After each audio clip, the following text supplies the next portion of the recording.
नई दिल्ली के भारत मंडपम में चल रहे नई दिल्ली विश्व पुस्तक मेला में लेखक दीपक की पुस्तक केदार टू कैलाश के अंग्रेजी संस्करण का लोकार्पण डायमंड बुक के director NK. Verma, doctor Surekha Tiwari, वरिष्ठ लेखक संदीप शर्मा, अवधेश श्रीवास्तव, वरिष्ठ पत्रकार अमित कुमार, प्रदीप मिश्रा के संयुक्त रूप से किया। इस मौके पर बड़ी संख्या में पुस्तक प्रेमी मौजूद थे। किताब का प्रकाशन डायमंड बुक ने किया है। इस मौके पर लेखक की पत्नी और इस किताब का हिस्सा रही डॉक्टर सुरेखा तिवारी ने कहा कि मैं और मेरे पति दीपक केदार से कैलाश तक की यात्रा के न केवल साथी रहे हैं बल्कि इस यात्रा को जिया है।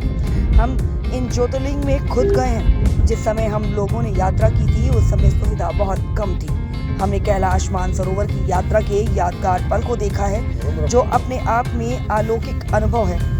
न वहाँ मंदिर है, न प्रतिमा है, न पूर्व पुजारी है, न पूजा के लिए अगरबत्ती है। इसके बावजूद वहाँ जाकर आपको अनुभव होगा कि यहाँ सिर्फ ईश्वर है और इस किताब को पढ़ते समय यही आपको महसूस होगा। 12 ज्योतिर्लिंग अपने आप में अनोखे हैं, विचित्र हैं, विशिष्ट हैं और अलग हैं। एन.के. वर्मा ने कहा कि ये किताब पाठकों को 12 ज्योतिर्लिंग की यात्रा कराती है। अवधेश श्रीवास्तव ने कहा कि ऐसी पुस्तकें पाठकों का ज्ञानवर्धन करती हैं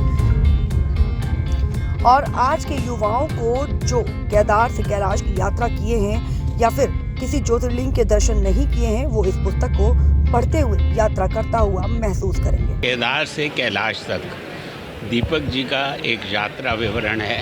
ये एक यात्रा विवरण नहीं, उसके साथ साथ ये उनकी आध्यात्मिक यात्रा है।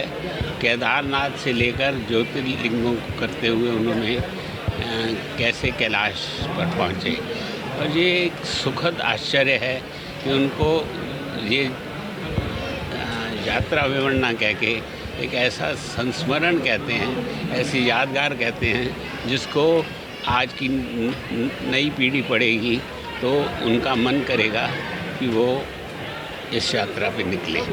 तो उनकी धर्मपत्नी यहाँ आई हुई हैं, वो व्यस्त हैं किसी और कार्यक्रम में, तो उनसे मैं कहूँगा कि आपको इस बारे में कुछ कैलाश तक जो यात्रा है इस पर क्या कुछ कहेंगे, कैसी यात्रा आपकी रही है? जो किताब आप लोगों ने लॉन्च की है आज, क्या कुछ खास है? आज की पीढ़ी अगर इसको पढ़ती है तो कितना प्रभाव और कितना बदलाव उनके जीवन में और ज़िंदगी में आएगा? मुझे ऐसा लगता है किसी भी कहानी को कहने से कहानी 2 बार होती है। एक बार जो हम जीते हैं और एक बार जो हम लिखते हैं।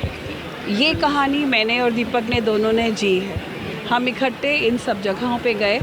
जो चीज़ एक यात्रा की तरह शुरू हुई थी वो बाद में एक ऐसी आध्यात्मिक एक बहुत सुंदर एक जगह बन गई जिस पे हमको ये लगने लगा कि हमें अपने इन विवरणों को सारी दुनिया से शेयर करना चाहिए।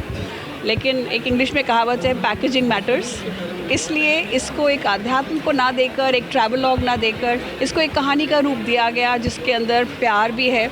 और जैसे अभी किसी ने बहुत अच्छा कहा कि शायद मिलन ऐसे ही होता है क्योंकि इसी यात्रा पर निकले तो अकेले थे लेकिन मिले एक दूसरे से और उसके बाद उन्होंने देखा कि इकट्ठा भी जीवन बहुत विस्मय तरीके से बिताया जा सकता है।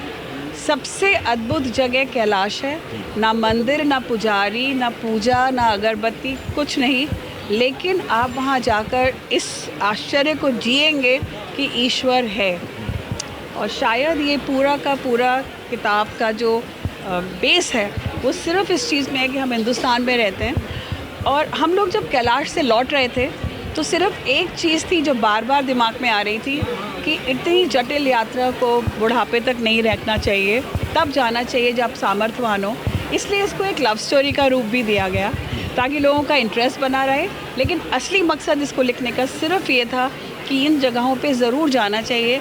आपका हर अंतर मन का एक एक कण हर एक यात्रा के साथ थोड़ा और शुद्ध होता जाता है, थोड़ा और सुंदर हो जाता है, जिसके लिए शिव के लिए कहते हैं सत्यम शिवम सुंदरम। इस यात्रा से आप इस सत्यम शिवम सुंदरम को बहुत सुंदर तरीके से जी सकते हैं। आज के दौर में आपने कहा कि इस किताब में हमने लव स्टोरी का भी मोड़ दिया है, इस यात्रा को लव स्टोरी का भी हमने मोड़ दिया है। लेकिन आज के दौर में जो लव स्टोरियाँ चल रही हैं, जो यात्राएँ चल रही हैं, वो कहीं ना कहीं मर्डर में तब्दील हो जाती हैं, लड़ाई में तब्दील हो जा रही हैं। तो इस किताब को पढ़ने के बाद क्या उन लोगों को भी प्रेरणा मिलेगी जो इस तरीके के कदम उठाते हैं या अपनी लव स्टोरियों में कुछ बीच में गड़बड़ हो जाती है, उसको लेकर के? इसको ना मैं सबसे पहले कहूँगी, अभी कुछ दिन पहले एक फिल्म एक्ट्रेस से पूछा गया कि क्या आप अपने पति को मर्डर करने के बारे में सोचती हैं? कहती है रोज़, लेकिन करा आज तक नहीं। क्योंकि ये जो साथ होता है इन चीज़ों का, ये सिर्फ आपको प्रेरणा ही नहीं देता है, ये आप जब समस्याएं इकट्ठा, ये यात्राएं कोई आसान यात्राएं नहीं हैं, और जब आप उन मुश्किलों से गुज़रते हैं और एक साथ गुज़रते हैं, एक दूसरे के सहयोग से गुज़रते हैं, तो भूल जाइए कि आपकी ज़िंदगी की क्या जटिलताएं हैं। आप सिर्फ इस भरोसे के साथ एक दूसरे के साथ रहने लगते हैं कि मुश्किल आने पर ये व्यक्ति हाथ नहीं छोड़ेगा।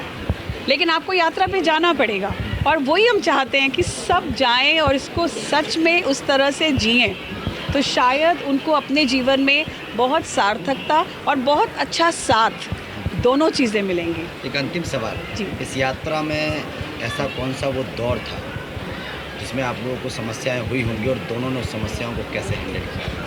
हम लोग जब कैलाश जा रहे थे तो हम लोगों को बताया गया कि कैलाश की जो हाइट है वो 4000 फीट है, तो हम दोनों ने ट्रेडमिल पे भागना शुरू कर दिया कि भाई टांगें ठीक होनी चाहिए। वहाँ जाके महसूस हुआ कि टांगों की तो ज़रूरत ही नहीं, फेफड़े ठीक होनी चाहिए क्योंकि वहाँ ऑक्सीजन बहुत कम था। तो एक एक कदम लेने पर कैसे आप सांस लेते हैं और एक एक चीज़ करने के लिए आप सोचते हैं।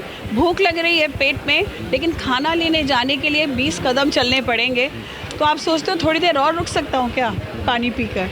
तो एक तो वो बहुत सुंदर था, और दूसरा हमको जब हम लोग पहुँचे कैलाश के जो सबसे बड़ा डोलमा पास है, डोलमा पास में घोड़े भी फिसल रहे थे। तो अपनी टांगों पर भरोसा करने से ज़्यादा शायद हम दोनों ने एक दूसरे के हाथ पे भरोसा किया कि एक चलता था दूसरा खींचता था, और वो जो मुश्किल से 1.5 घंटे का रास्ता था वो बहुत खूबसूरत था। जीवन की बाकी यात्रा दीपक के साथ करने के लिए वो 1.5 घंटा बहुत है। अच्छा, इस यात्रा की जो बुक है आपकी कहाँ कहाँ मिल सकती है, लोग अगर इसको लेना चाहें? ये अमेज़न पे अवेलेबल है, ये अमेज़न पे बहुत इजीली अवेलेबल है। आप सबसे निवेदन है, ये हिंदी में भी अवेलेबल है, ये इंग्लिश में भी अवेलेबल है, और इसको एक बार हाथ में ले लीजिए, फिर आप बिना पढ़े छोड़ें तो मुझे फ़ोन ज़रूर करिएगा। इसका प्राइस रेंज जो इंग्लिश की किताब है वो अभी 599 है, लेकिन अगर मेरे कुछ पाठक 10 कॉपी फटाफट ख़रीद लें तो बाकी सब पाठकों को सस्ती मिलेगी। और जो हिंदी की किताब है वो 250 रुपये की है, और पार्ट 1 का नाम है यात्रा, पार्ट 2 का नाम है मिलन, केदार से केदार तक।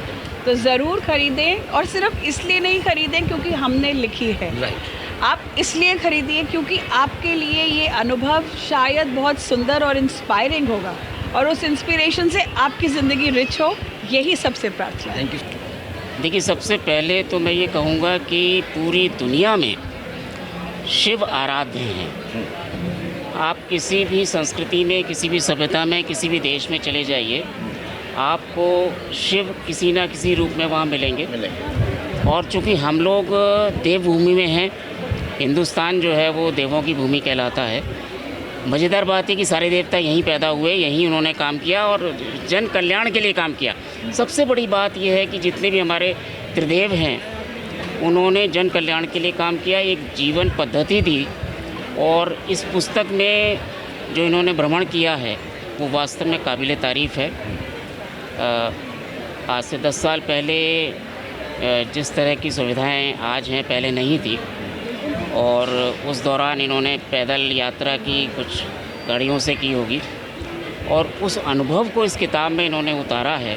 इसके लिए मैं बधाई देता हूँ, और उम्मीद करता हूँ कि ऐसे ही धामों पर ये निकलेंगे और ये कलम कभी रुकेगी नहीं। लव स्टोरी का भी मोड़ कहीं ना कहीं उन्होंने देने की कोशिश की है कि भाई जो इस किताब को पढ़े वो अपने जीवन में जिस तरीके से रहते हैं या लविंग दौर में रहते हैं, उस पर किस तरीके से वो अपना विचार करें। देखिए, प्रेम तो सबसे बड़ी चीज़ है। अब वो चाहे आप भगवान से करें, इंसान से करें, जानवर से करें, प्रकृति से करें, अंतरिक्ष से करें, किसी से भी करें, प्रेम के बिना जीवन अधूरा है। अब इन्होंने प्रेम यात्रा को भी इसमें रखा है, वो बहुत अच्छी बात है। और मैं समझता हूँ शिव के साथ अगर जो प्रेम करता है उसको कभी जीवन में संकट